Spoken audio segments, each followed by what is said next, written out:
In today's video tutorial, we are doing a really cute Christmas cake design using buttercream transfers, and today we will be making a sweet reindeer themed cake. Okay, so we are making a 9 by 13 sheet cake, which you can see right here. This is just our classic chocolate cake from scratch, and I have crumb coated it, and we're getting ready to move it to the base. And so our base is a 10 by 14, actually 3 10 by 14 cake cardboards that have been wrapped with a plastic tablecloth.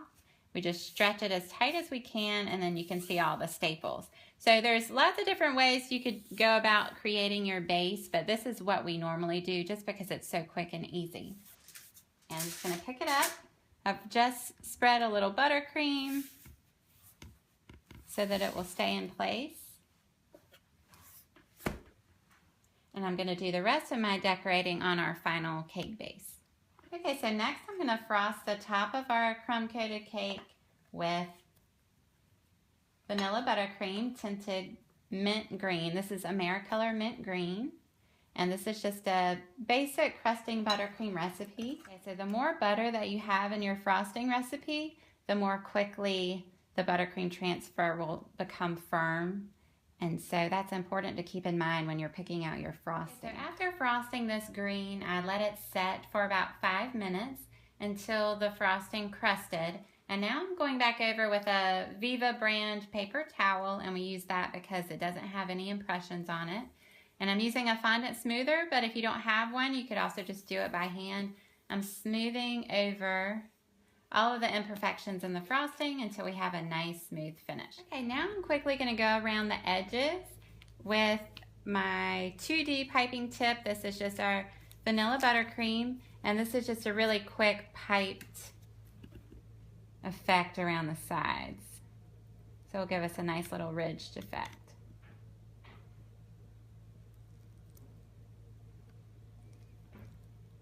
Okay, so this is just quick and easy. Just apply pressure until you reach the top and release the pressure. If you don't plan on having a border, I think we're probably going to have a little border around the edge.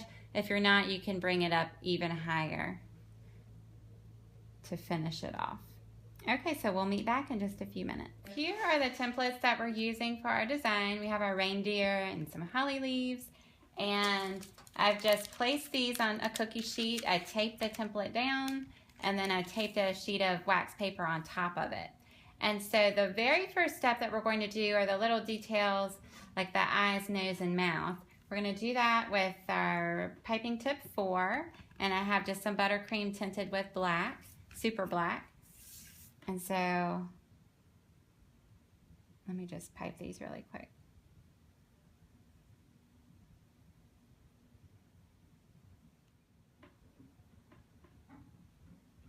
Touch that up a little bit. Okay, now quickly the nose. This is a Wilton tip 10 or 12 would be fine too. And just pipe that on.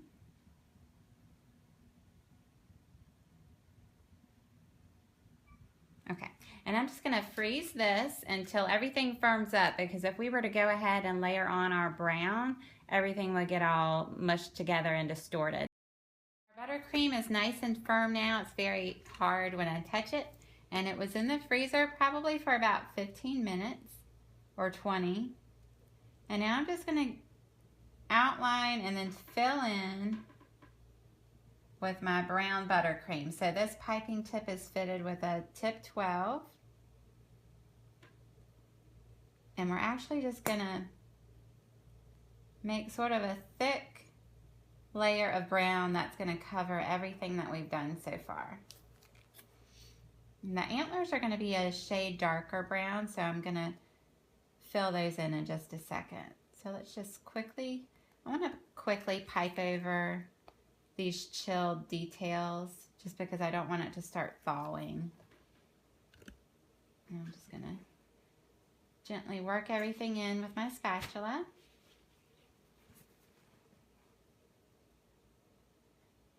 And when we finally firm up and flip out our buttercream transfer, what is on the bottom now is going to become the top. antlers. And I'm applying a good amount of pressure because I want it to come out fairly thick. It's going to give us a nice raised look. And then if you want to go back in and layer on additional texture, you can do that after the transfer is on the cake.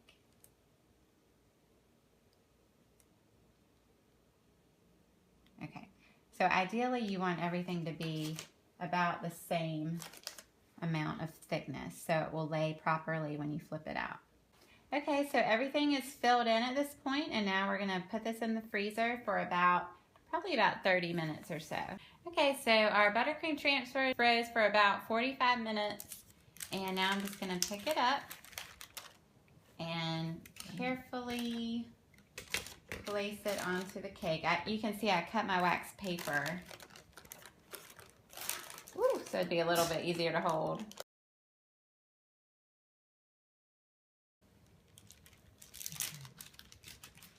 Okay, let me slide it up a little bit. The other important detail to remember is that you want to chill your cake until the frosting is firm before placing on the buttercream transfer.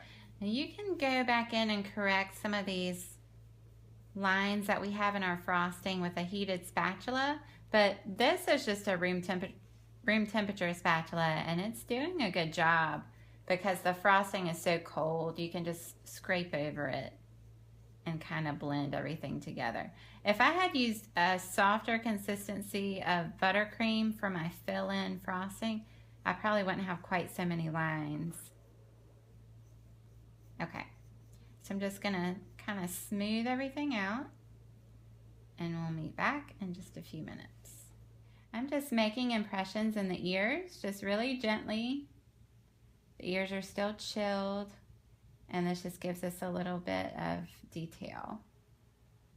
But if you'd rather, you could just outline a little oval in the center of the ear, or you could even put a different color of frosting.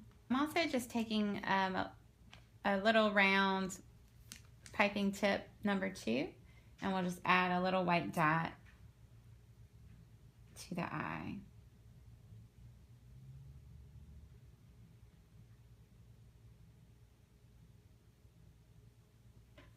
And I also want to make his nose a little raised, and so the reason I went ahead and did the red nose as part of my transfer was just so I know exactly where I want it to be.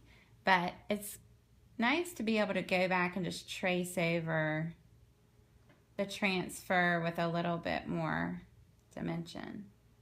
So this is just my piping tip 12.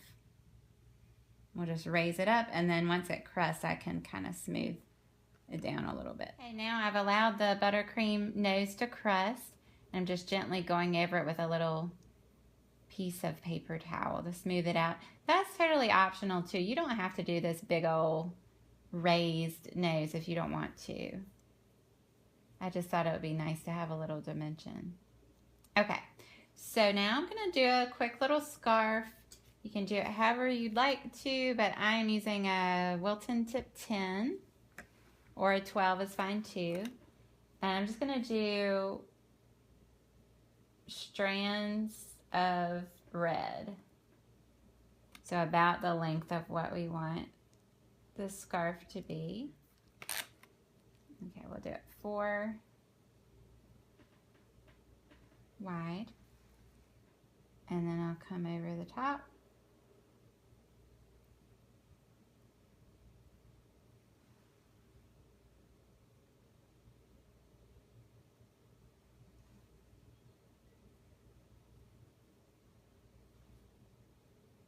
So I'm just using these little snowflake sprinkles as an accent, but just use whatever you have, or polka dots would be really cute also.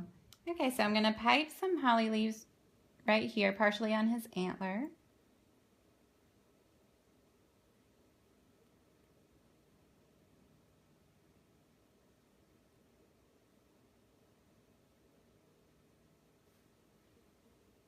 Okay, and do another one probably that starts on his ear. .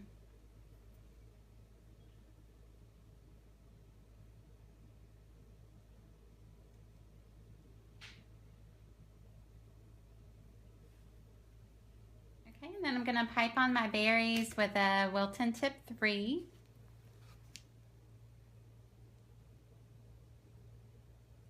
Okay, I'm just going back and adding final details now. This is a tip 8, but any similar medium-sized round tip is fine. And I'm just adding a little bead border to finish off these ragged edges that we have from our piping that we did around the sides. So just allow your piping tip to go slightly up and back down again and release the pressure. Just going in at a 45-degree angle. Okay, so we'll meet back in just a few minutes. Okay, now I'm finishing off with polka dots. So still I'm using my piping tip number 8, and I'm just going in and kind of spacing these out.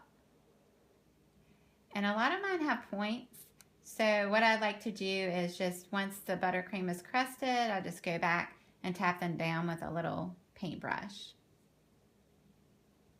Okay, so our cake is finished. I think it turned out really, really cute, and as you could tell, this is a very simple technique to use, and I think a very effective one too. So I hope you enjoyed it. Thanks for watching.